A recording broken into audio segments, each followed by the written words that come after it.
অনেকের মানসিক সমস্যা হলে তারা বিভিন্ন কবিরাজ বা ওঝার কাছে গিয়ে ট্রিটমেন্ট নেওয়ার জন্য যায়।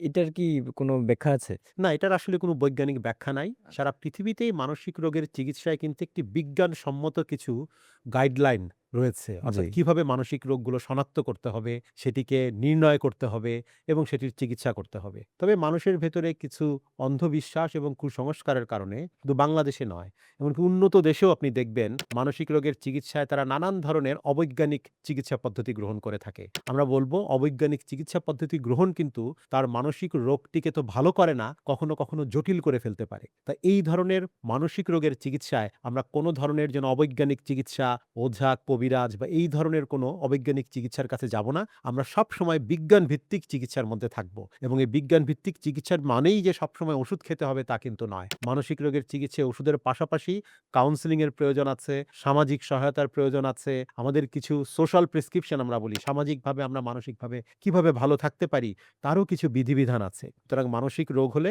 আমরা যেন কোনো অপচিকিৎসা বা এই ধরনের অবৈজ্ঞানিক চিকিৎসার দ্বারস্থ না হই, আমরা যেন বিজ্ঞান ভিত্তিক চিকিৎসাটি গ্রহণ করি।